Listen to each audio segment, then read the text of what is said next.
Good morning, good afternoon, depending on where you're joining from. Warm welcome to everyone, and thanks for taking time out to join us. I can see that the number of participants is still growing. So, in the sake of time, let's wait until 2 past the hour to start the webinar. So you've got roughly another minute to, you know, take a technical pause if you need to just grab a coffee or a bathroom break. We'll start at exactly 2 past.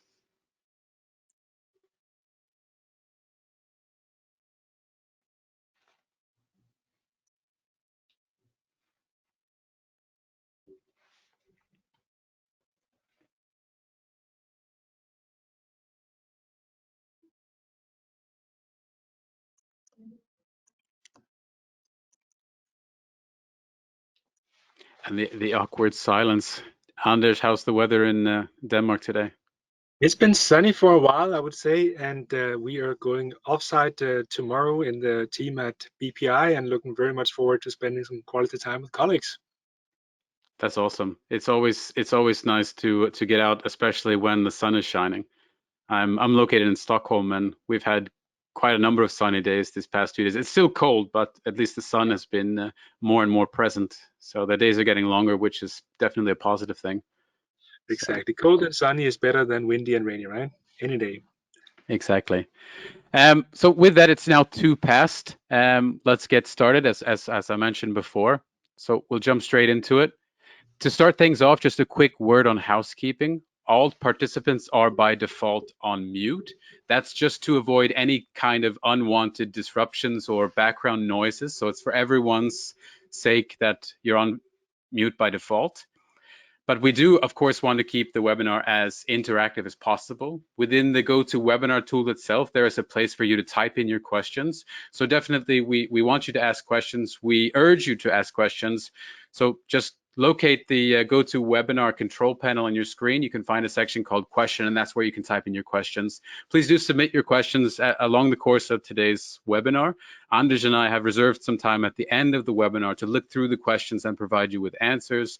Of course, any of the questions that we can't answer, we don't get around to, we will provide you with some feedback after the webinar. So we'll get back to you with those by mail. Quick introduction to the presenters on today's call, myself and Anders. Anders, would you like to start and say a word about yourself? Absolutely, Chris, and thanks a lot. So my name is Anders Liv Lindberg. I'm a partner and CCO at Business Partnering Institute, and here we help companies and finance functions all over the world elevate their influence in the company through business partnering, which is also the topic of today's webinar. I'm also an active blogger on LinkedIn with more than 70,000 followers and have 2 newsletters with 150,000 subscribers. So I advise senior leaders in finance and FP&A about how to create a better future. And I second that. I've been following Anders for a while on LinkedIn, and there's a lot of valuable content and information that's come across there. So it's definitely worth clicking the follow button. But anyhow, my name is Chris Stiebel. I'm Customer Engagement Director for Nordics at Jedox. I've been with Jedox for a little over 2 years in a sales capacity. Prior to joining Jedox, I have a little over a decade of experience from within finance, so roles ranging from junior controller up to group CFO. So a lot of hands-on knowledge from the Office of Finance. One of my key strengths as well as interest was always technology and systems in finance. So utilizing that was definitely key to me making my career in finance. So I took the opportunity to join Jedox a few years back. Moving on quickly about the format of today's webinar. Just to let everyone know, there are 2 copies of this webinar that will be done today. One now at 1:00 p.m. CET. There's another one which is scheduled at 4 p.m. later today, just for all planning purposes. These are 2 copies of the same webinar, so the content is exactly the same. So anyone who's attending now, if you were planning to attend the one later, just for your convenience, it is the same webinar, no reason to come back. On the other side, it's an opportunity for more people to join in if they don't have the opportunity now at 1:00. Also, back to the format of today's webinar, Anders will present some subject matter material from Business Partnering Institute. The 2 of us will have some dialogue, discussion surrounding that. Also, we will ask you to participate along the way in 3 short polls that we'll have along the way. So you'll be prompted to provide us with some quick responses. There'll be a sort of simple question with 3 or 4 multiple choice. You can only select one, so you just need to go in, click very quickly, and then we'll have a short review of the results from each of those polls. I will present a few slides on Jedox and technology, and with that in respect to business partnering and the finance transformation. At the end, we have some time left over or reserved for Q&A, so we'll look back to those questions that you guys have posted. Again, urge you to submit your questions and we will address them towards the end. I won't read out any names, so you will remain fully anonymous as well. So if you're worried about the sensitivity of the question, don't worry, we won't read out your names. With that said, I hand it over to Anders. Thanks, Chris. And today's topic is really around business partnering and how to make it work in your company. And we've built today's webinar based on an ebook that we recently published called Inside Out Business Partnering, which speaks about the changes that we need to make ourselves from the inside to be successful with business partnering, which was kindly sponsored by Jedox as well.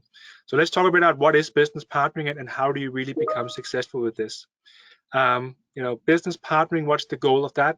Is to have an impact, is to create more value in the company. And regardless of the company or organization you're a part of, there is some sort of value creation definition. For most, it's probably maximize return to the shareholders, but it could also be in public organizations where it's maximizing value for the citizens or whoever people that you're serving in the organization. So it's about creating that impact. This is why we do business partnering. And of course, to be successful, there needs to be some input going into that equation. And we really call it insights times influence that equals to impact. Insights is when we have information that business leaders, whoever they are, currently do not know about, but can help them make better decisions. So that's, of course, a very wide playing field for what insight can be. And guess what? In finance, we have a very wide playing field. We span across the whole organization, help business leaders from operations to sales to marketing to IT, HR, you name it. Right? So we can play across that whole playing field. So we can come with these new perspectives and recommendations of how to improve performance. That is what we bring to the table. That is what finance teams have been doing for ages. And we are pretty good at it. I'm not saying we can't get better, but we're pretty good at it. What's the challenge? The challenge is we haven't been able to influence very well the very business leaders that we want to make better decisions. So we haven't been able to build trusted relationships with them, and we haven't gotten their buy-in and acceptance for the messages that we're coming with. What does that lead to? It leads to knowledge in and knowledge out, and nothing really gets processed. We have to be able to influence these business leaders, because you can see from the equation, if influence is 0, there's no impact. And I think it's the whole influence piece that we in finance need to get better at, and that starts from within, right? Yes, of course, the organization needs to do a lot, but it starts from within ourselves. If we're ready to be business partners, we can all be good business partners, but many of us are not. And that's why we're not influencing business leaders, and that's why all the great work we do with analysis and whatnot goes to waste, or at least it's not as impactful as it could be. So that is business partnering in its simplest form: insights times influence equal to impact. Thank you, Anders. I've known you for a few years now, so this formula isn't new to me, but it's always sat with me, and I really like it because of its simplicity. It seems very simple, and you make it seem very simple. A counter question to that, if it is so simple to define it, why haven't people and companies succeeded earlier? Yes, so I'm happy to say to hear that you say it's simple, Chris, because it is really simple. The challenge is that it's hard to do, right?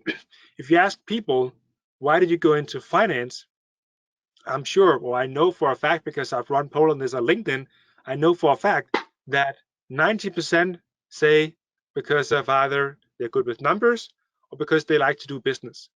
Only 10% say because they're good with people, which logically makes sense, right? Because we do work with numbers, and we do try to work with business, but not so much with people. But to influence, it's all about people, right? So we have to do something for that we didn't go into, right? So we didn't go into finance because we wanted to do sales or marketing or the relationship. We went in because we like to work with numbers. And now we have to work with people and become good. I call it people. Um, and it's just hard, right? And that Mm. change starts from within. It's a bit like building EQ, for instance, right? It's also a big topic these years. Building EQ also starts from within and having self-awareness about what you do and how you interact with the people. Business partnering is a bit the same. Mm. You're actually energized about creating this change from within, because if you're not, you will not be successful, and maybe you should do something else. So that's why we haven't succeeded, because it is hard, and because it's hard, we haven't given the people the help and support they need to successfully become business partners. I like that. It's simple, but it's hard. Or it's a simple way, but it's difficult. And I agree that it is definitely a skill set that maybe isn't why a lot of people went into finance to begin with. So, but it's definitely something that you can build. It's something that you can work on. Something that you can get better at. If we talk about success and why haven't companies succeeded before, how can companies actually measure success? How do they measure the success of business partnering? Yeah, so when we work with companies at BPI, we always say, let's create an impact case or a benefit case to say, why should we do business partnering? It's fair enough that, BPI and others are telling you need to become a business partner, but as you can see from the equation as well, there needs to be some sort of impact. And then we always talk about, well, it's not so tangible and quantifiable. What is my exact contribution or impact in the value that's created? And that's fully understandable. But I think there's three things that we can and should do to measure if we're successful business partnering. The first is the business that we are supporting either at large or the specific leader that we support, is it successful? Is the business or that person, are they successful? Right? Because if the business is not successful, we are not successful business partners either. I mean, I've seen so many finance teams that claim victory on the year and say, yeah, we met all our KPIs and improved this process and cut down the month end and created an SOP and whatnot, all these kind of finance processes and KPIs. Not to say they're not important, but if the business is failing at the same time, how can you claim victory? You cannot. The business is not there for finance. Finance is there because there's a business. So that's a given. The business needs to be successful. So that's number one. Number two is it's very likely, or at least it could happen, that the business is successful without a business partner to help them or without support from finance. So as a good business partner or someone that serves a customer, you should ask for feedback. What's the customer satisfaction of the business leaders or the entire business that you support? Are they happy with the support that you are giving them or not? So you can do like a simple net promoter score or whatever other customer satisfaction measure that you use by simply asking, would you recommend me as a business partner to someone else in the business? Score from 0 to 10 or 1 to 10. That's hardcore solid data right there. It might be a subjective evaluation because there's still people doing it, but nonetheless, these are your customers. So if that's what they say, then that is the feedback. And so then you get a very simple score. If it's negative, you're not giving support. So it doesn't matter if they're successful, you're still not successful as a business partner. If it's positive, you are successful in some way, depending, of course, how positive it is.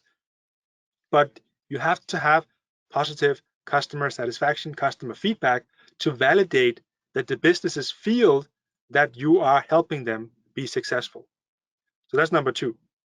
Now, number three, it could very well be that the business is successful and they're very happy with the support they're getting from you because you are providing them report of the numbers on time and high quality. And that's all they need from you. Then they take care of things themselves. That's not business partnering, as we will also talk about in a later slide. That's not business partnering. Not to say it's not important, but it's not business partnering. So to really qualify that you are part of the value creation, you can create what we call like a value log. In this Mm. value log, you document different initiatives, could be cost savings or commercial challenges or whatever it might be. that you as a business partner have been a part of, which created value. Not to claim it for yourself, but to articulate what was your role in this. You know, was it just giving the report, or were you actually an active facilitator that set the scene and did some brainstorming session and ran the business case and got approval? And so all these things, right? So you can Mhm. articulate what is it that you did. If all these things are in row, you are successful business partnering, hands down. So those are the three criteria: successful business, high customer satisfaction, and a dense value log where you document your contributions to the value creation.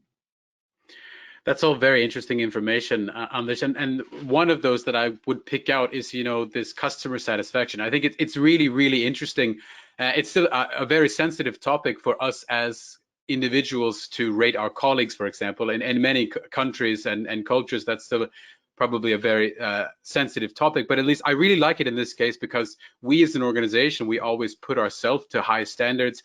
We want to as much customer feedback as possible, so we send out customer surveys, we pay money, and we give them gift certificates to provide us with that feedback. So we do everything that we can to gain this, but we ourselves as individuals may not be so open to this kind of critique or criticism to actually open ourselves up to get, and especially us as finance business partners, our customers are not external, but they're actually internal. So we want to get this feedback internally, whereas in most typical or traditional organizations, probably we're only getting feedback from a direct manager. Someone else is perhaps providing some feedback indirectly to our manager, to someone else, but the channels aren't so open. And I really like that idea. It's an interesting topic, but I won't go into it anymore now. With that, I'd like to open up for the first poll today to get some of your feedback. The first poll will show up shortly, and you'll be asked to answer the question. It's relating to business partnering. How would you rate your company's maturity level when it comes to business partnering? So there are 4 choices. You can only choose one. The first choice is we haven't started at all. Business partnering is very new to us. The second choice is we're in the early stages of implementing and working with business partnering. So we've been working with it for a while, we're implementing it. The third alternative is we've been working with it for a few years already. It's been successfully implemented. We're refining the processes and we're working with it. And then the final choice is we're masters. We're experts at business partnering. We don't need Anders. So I'll give everyone just a few more seconds to answer the polls. And now I would ask that the polls be closed so we Now can I'm a bit take a look scared at the of the results, results. Chris. So I believe everyone sees the results now. Anders, can you confirm that you see them? I can confirm that I see them, and I can confirm that only 3% don't need me. Only 3% don't need you. That's reassuring. But anyhow, I think that I'm not at all surprised by this. I actually maybe would have expected more people to be in the not started, but I'm very happy to see that 50% of the implementing phase. I think this is a good start. What are your feelings on this levels, Anders? I think, if we go 10 years back, probably, Chris, I think you would have seen a lot in the not started part. Mhm. Over the past decade, many companies have started to work with this, and the ones that still hadn't started to work with it, they definitely got the notch during COVID, where finance was really just thrust into the center of attention. And Mhm. those that were not good at business partnering, it was so visible, right? So maybe that leader is not there anymore. That leader has been told, now you do something about it. And at least we have seen that interest at BPI, with so many companies coming to us every week almost saying, we have just started working on this, or we're curious to hear what you think, or can you help train some of our people? So I think this is, I think this is a good picture of what we're also seeing in the market. All right, perfect. With that, we will hide the polls. Okay, the first poll is closed. Back to the slides. We'll move on to your second point, Anders. Yeah, so one thing is to know what business partnering is, but how do we really get there? I think is of course the key question also of today's webinar, because there is an untapped value potential in finance to drive this business value creation. But also, speaking of the topic of the book Inside Out Business Partnering, it starts from the inside. it starts with changing the mindset. And I ran a lot of interesting polls during last year, and of course I continue to do so as well. But probably the most insightful poll that I ran last year was I asked people, so what of the following four do you feel is the biggest barrier to create the future of finance? Is it people, so training skills? Is it processes? Is it technology? Or is it the mindset? And I would have thought, that would be on process and technology because it's something external from ourselves, right? So it's easier to sort of blame something else than Mm. actually look at ourselves.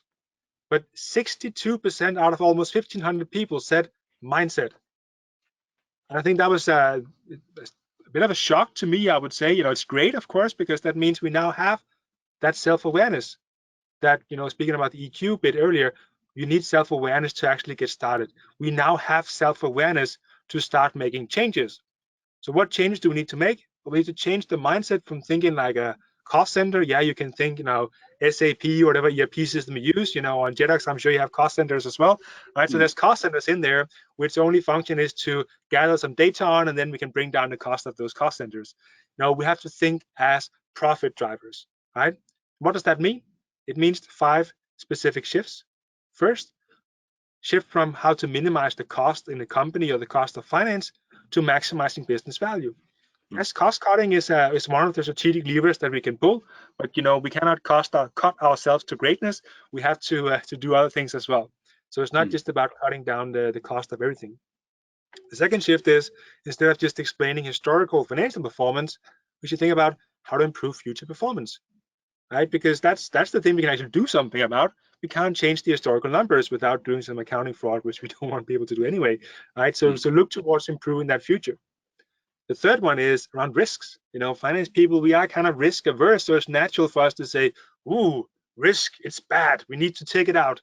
And maybe there is some risk in your business that needs to be taken out, but no free lunches, as they say. So it's about figuring out what are the right risks to take. So we take those risks with open eyes and mitigate, of course, but we take those risks with those are the right risks. Those are the risks that give us the profit that we want. The fourth shift is shifting from thinking we provide data value through data and reporting to sharing relevant insights. And we talked about what insight is earlier, and I think we can all relate to what data reporting is, right? So data reporting, they know it. They know it already, right? So they don't care. They want to hear something new. They want to get your insights. And the last shift is shifting from reaching our own objectives. We talked about, finance cannot succeed on its own previously in the previous slide, to helping others succeed. That's what business partnering is all about, right? There's a business that needs to be supported, helped, driven, whatever we want to call it, to deliver better results. And that's what the last shift is all about. So these 5 shifts need to be made to shift from cost center to profit driver. And we can only do that if we change the way we spend our time. So we've asked thousands of business partners, and it always ends up a bit something like this, sometimes a bit lower on data reporting analysis, but around 2/3 of your time is spent on data reporting analysis. I think Mm. there's even surveys that show that FP&A people spend up to 70% of their time working with data. That's atrocious. That just means we're not creating any value at all, right? So we need to shift this and spend a lot more time working with insights to influence decisions and creating that impact. And I'm not saying we get the 30% down to zero, and I'm not saying that 70-30 is necessarily the objectively right proportions, but the movement must go in the right direction. Otherwise, we're getting nowhere. Thank you, Anders. And I really like this visualization of time spent and the shift in terms of the 30/70 to 70/30. And how do we get there? You shared some different insights. Which of these shifts do you feel is the most important one to make? Actually, now of course we're finance people, so you might think it's about the data and reporting and the risk or something like that. But actually, I think it's the last one that's the most important one. That we shift our perspective from ourselves or from finance to those, I call it customers, out there that need our help. So when I was a business partner in my last role in a big global transport and logistics company, I had 3 objectives: 40% on business results of the business I was supporting, 40% on the customer feedback I got from them, right? So 80% of my objectives were linked to an external party being successful, and them thinking I actually help them. Last 20% was then on training business partners, but 80% was in that I succeed to help others succeed, right? So if we can make this shift, I think we will come far, and almost automatically the other bits will change as well. Yeah, I really like that. And you've been working with, you mentioned a lot of companies. You've got a lot of, results and feedbacks and findings from all of this. Do you have some good strategies to share with the people today in terms of changing the way that they spend their time? Yeah, so what we always do when we work with companies is use again some simple tools, right? So we probably all know the Cowie or Eisenhower matrix or whatever people call it these days, right? 2 by 2, urgent and important. And what I always advocate is to have sort of like a 5% mindset. So every quarter, you shift 5% of your tasks from not important to important. I don't care so much whether they're urgent or not urgent, but from not important to important. If you can do that 5% every quarter, then over time, you're really just spending your time on the right things. And of course, new, not important stuff tends to creep in.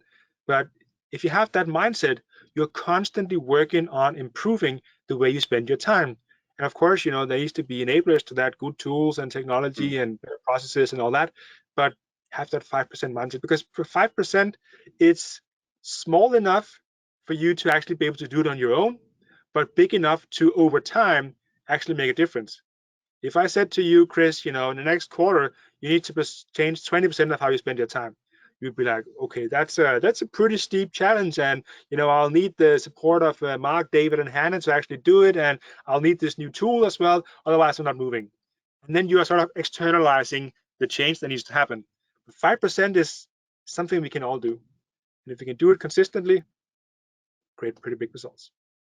Absolutely, I agree. And it has a lot to do with mindset, as you mentioned. And it has a lot to do with accountability. We tend to avoid putting ourselves under the microscope, but really that's what it takes in terms of making change. So being open to the change, then actually taking action to plan the change. And as you said, take micro steps. I think that's really important for most people to understand as well. With that, I think we can bring up today's second poll. So we launched the second poll now on the screens. If everyone could please respond and return in terms of where you're spending your time. Where are you currently spending most of your time? Is it in the first data and reports, collecting data, creating reports?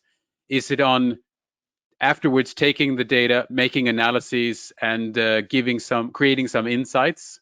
Or is it on the last section here, creating influence and impact? So do you spend most of your time in data and reporting, analysis and insights, or influence and impact? So we'll wait just another minute. I see we have a pretty good response rate already on the polls. Just 2 more seconds. And thanks everyone. We'll close the poll now and we'll put up the results for everyone. And not surprisingly enough, there's still an overwhelming number of people who responded they spend most of their time on data and reports. Anders, how do you see this in terms of your results, your findings, and the way that you work with people? Yeah, so I think it's more or less 100% consistent with our own findings. And I guess that's good, of course, from a scientific or research point of view, but maybe not so good from how are we actually moving as a profession point of view. But I think in the, Chris, you must be having this challenge also, of seeing this challenge from some of the companies that you work with, that Absolutely. simply just getting the right data, and of course the data pool keeps growing as well, and organizing this in reports is it just feels like it's still a daily headache or challenge for finance people out there. And the data of course confirms this as well. It's just not, and I think the audience would probably agree with me, it's just not where the value is created. But it is like it's like a house or a pyramid, right? That is the foundation that we must build upon before we can do some good analysis and before we come up with insights and so on. But one note or one suggestion I would make to people is, instead of jumping into the data and the reporting, try start with the challenge that your customer, business leader is facing. Because if you don't know what challenges that they're facing, you won't know what to look for. Then it's like finding a needle in a haystack, right? So you'll spend so much time with data and reports and the analysis, and then you'll say, hey, now I've analyzed some stuff, let's look at it. And the business leader is like, what is this? Oh, okay, well, and then you won't get anywhere. So start with the challenge you're trying to solve, and then find the right data to support your analysis.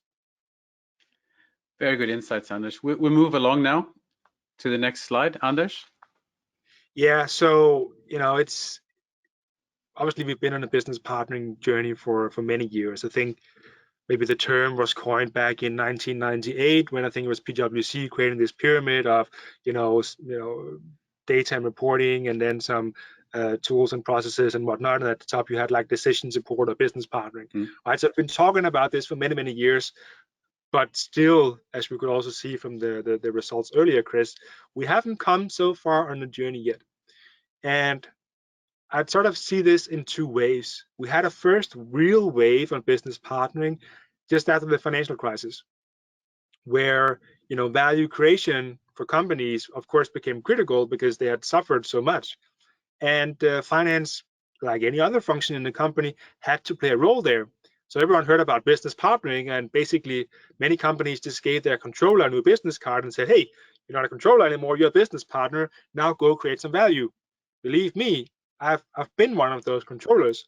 So we all had to figure it out on our own, and that's just not happening, because business partnering, it's a change journey for the individual, from the inside and out, and also for the function and the company.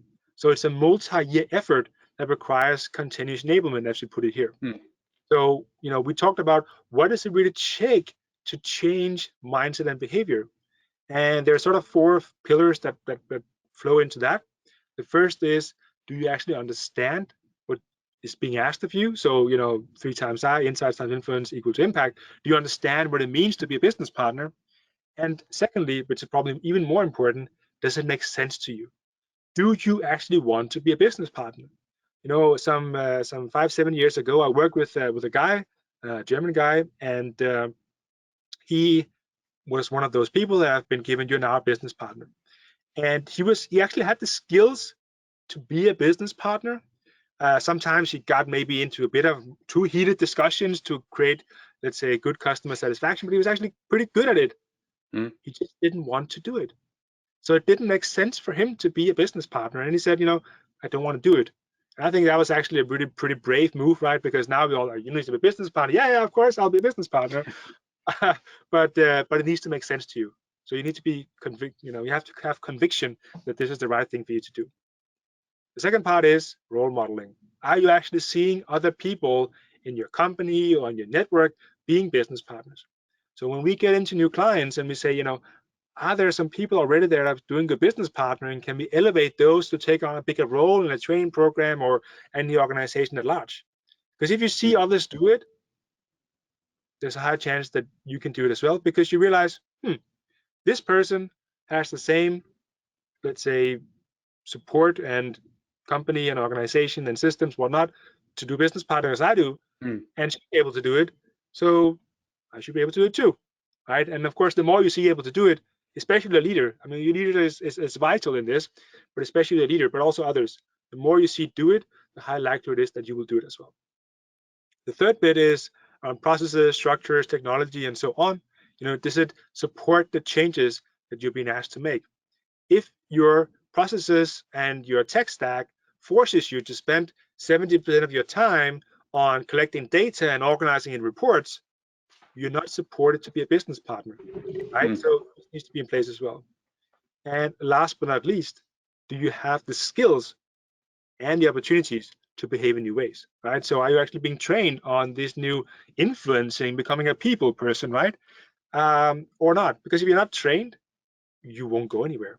And I spent 10 years to become a good business partner. And the first 8 of those, I think, I didn't get any training. No training at all. I mean, I had some small stuff, but it wasn't really related to business partnering, so no training. Then in 2017, I actually went on a training program together with many other people in the company that I worked in. And, I got some tools and some frameworks and some ways of thinking about business partnering, that helped me a lot. So when I took up my next role as a business partner after a training program in 2019, it was right off the bat, I could be a good business partner. Right? So if there's no training or no support in behaving in new ways, of course, it will not happen either.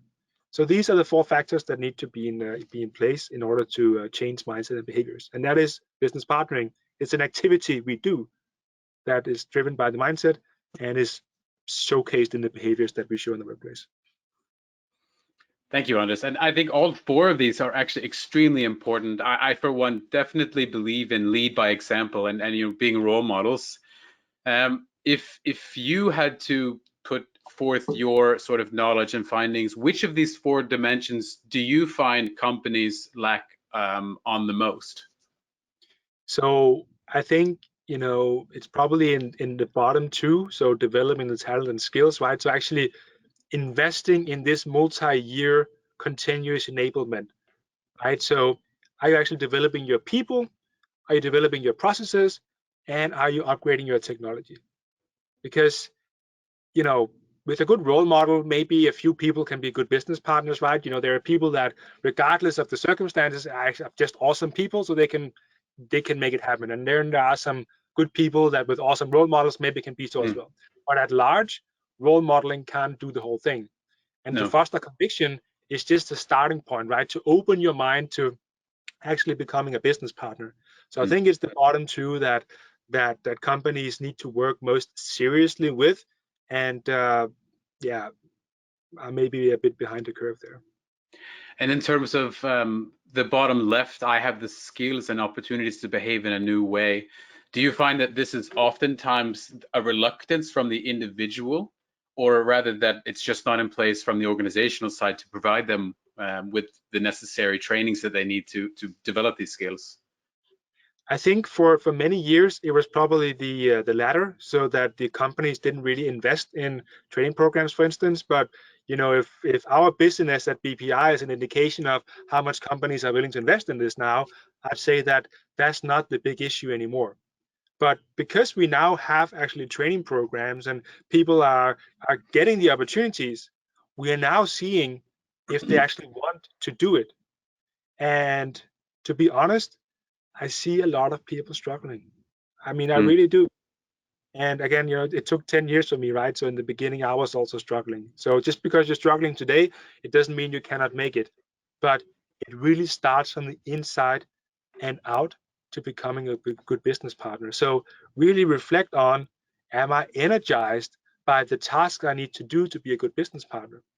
Because if you're not, then maybe you're better off in a more technical accounting role or even data science or whatever it might be. But maybe business partnering is not for you. And that's okay. It's not the only role in the future of finance. It's an important role, but not the only role. So I think it's more switching to the former, that people are actually now finding out, okay, that's really what it is, and this is what I'm supposed to do. Cool, or no way in hell, right? I mean, I think people are only starting to find out about this now. So we'll see in the next 5-10 years, that really, some people will be drawn towards it for the right reasons, and other people will be staying out of it for the right reasons, not for the wrong reasons. Perfect. With that, let's bring up the 3rd and final poll of the day, where we get some feedback from you, the audience. The 3rd poll is now open. And the 3rd poll is, what are your biggest barriers to successful business partnering? Anders hinted about this earlier, that he ran this poll on LinkedIn, but let's see what you guys think. Is it the people, the processes? Is it the technology, or the organization itself? So 4 different options. Please do just vote very quickly. Choose the one that fits best. I know it's always, there's a bit of a tie between different ones, but just pick the one you feel most convicted about. So we'll give just 2 more seconds now. Perfect. We have a high response rate. So let's close the poll now. And now we're sharing the results. Anders, 33% is on people, where the remainder is on processing technology. What do you think about that? Yeah, so I guess it echoes a bit what I mentioned before, Chris, right? That is now shifting actually to the individual people that needs to decide if they actually want to invest a few years in becoming a good business partner. And let's be honest. I mean, if you've been a CFO before, Chris, right? So if you're the hiring manager and you're going out into the market to hire 3 good business partners, it is a challenge, right? I mean, you might be able to find them, but you'll have to pay top dollar for them, or you maybe be able to lure them in for a year or 2, and then they are gone for the next top dollar, right? So it's tough to find these people. That's also why companies are now turning to trying to develop them, but it's also hard and tough to develop them. But at least then you're investing in your people and trying to create some sort of positive difference rather than just hiring in people from the outside. And of course, you need a good mix of both. But I'm not surprised to see this. People in an organization, I think that's at least what we work with, and many companies are coming to us. Not that they don't need to work on the other bits as well; they do that also. But they also realize now that people in an organization, it's actually something we need to invest a bit more in than we have been doing in the past decade. Perfect. I couldn't agree with you more. And I think the people part is really it comes down to the willingness to change and taking these small micro steps, as you mentioned earlier as well. Thanks for all of that, Anders. Just to flip the coin a little bit and to now introduce Jedox or technology and how that could enable and support this transition. If we start with the 30-70 split, which you mentioned earlier, and addressing where do companies struggle the most, I think you all provided some feedback. It's about that we're spending too much time on basic data collection and aggregation of data, that we use so much time producing reports, and then even more time is spent putting them into a consumable format for management reporting and investor reporting, for example. So Jedox provides turnkey solutions and models for automating these different processes, for automatically collecting the data, automatically consolidating, making it less manual, less hands-on. All of this is automatically done for you, and in the end, you spend less time gathering and producing, and more time increasing your impact, influence, and insights.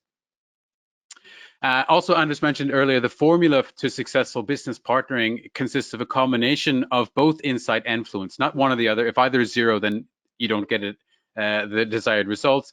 EPM provides you with more valuable and reliable insights, which help you to create or to compound your influence by use of data-driven decision-making.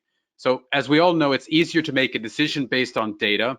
And moreover, we're more likely to make better decisions when we use the right data and right insights to make those decisions.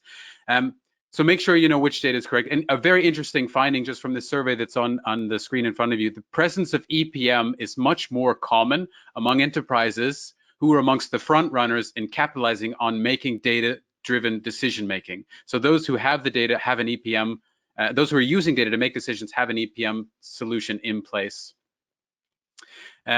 We'll run really quickly through a couple of case studies, and then we'll get to the Q&A at the end. 2 brief examples on different cases of how Jedox has actually helped companies. One of our customers, Magna, they're a large multinational company with over 10,000 employees, but they were still reliant upon Excel as the primary tool in budgeting and forecasting, which resulted in what they described as a very long and complicated, complex planning cycles, which often resulted in lots of errors. And then, they couldn't trace back the original input. So there was a lack of transparency. So after implementing Jedox, they have this customer story that they did with us where they were able to achieve their goals of improving efficiency, accuracy, as well as granularity, while still retaining the transparency that they were after in the beginning. One additional case study, Gradient, they're a leading provider of water treatment solutions. Another global company, not quite as large as the previous example, but around 350 employees. At the time, they were in a period of hypergrowth. They were growing very fast. Things were changing at an astronomical pace. And as a result, they started looking for a scalable tool which would help them solve a lot of their underlying issues, data quality, et cetera, that we talked about earlier, and as well as data being in silos, working in silos, as they put it. Initially, they set out to actually replace their ERP system, but they soon realized that introducing an EPM system was a better fit for the needs.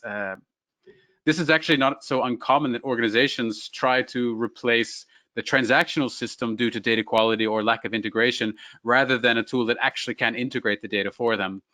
So back to the case study, Gradient used Jedox and they were able to integrate their silos, bridge the gap to create a single source of truth.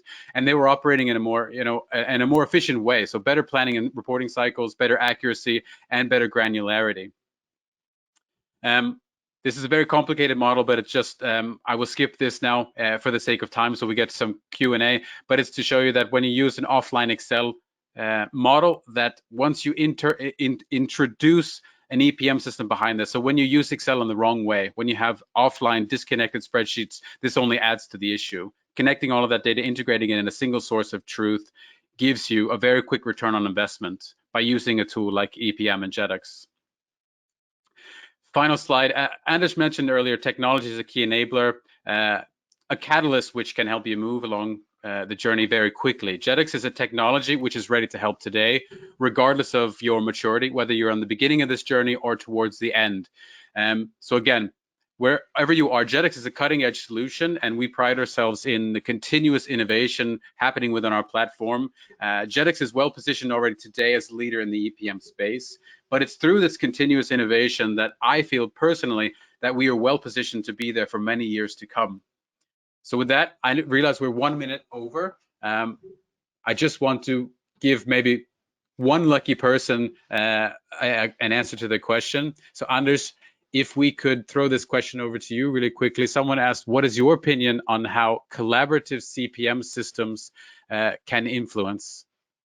So I think one big trend we're also seeing at the moment is sort of the advent of XP&A, right? So cross-functional analysis between functions in the company. And I think if you have a CPM system that covers all the functions in the company, or at least the majority of them, it's much easier for everyone to collaborate.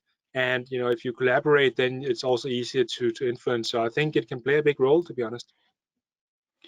Very good. And one more question. Sorry, Anders, this is the last one, and then we'll close the webinar. Actually, I really like this question. They referred to the education system. What role should universities play in developing these skills? I really feel that universities need to update their curriculum and focus a bit more on, let's say, the soft skills or the intangible skills, whatever you want to call them. So communication for sure, but also the science behind influencing and so on. So if you're taking an accounting course, I think you should not just focus on IFRS and the technical stuff. You should also focus on some of these a bit more soft aspects. So I'm really hoping that universities will not completely transform the curriculum, but just maybe add a few of these courses, maybe as electives or something like that. Because I think they should showcase to students that their profession is changing and they need to do something different in the future to be successful. Perfect. Anyone else who has questions, I apologize, we did run out of time. We will send you responses in an email to your questions. Thank you for providing them. Thank you, everyone listening in today and participating. Really appreciate it. Also, a big thank you to Anders and Business Partnering Institute for your valuable contribution. Thanks, everyone, and have a really, really wonderful rest of the day. Thanks, Chris. Thanks, everyone. Thank you.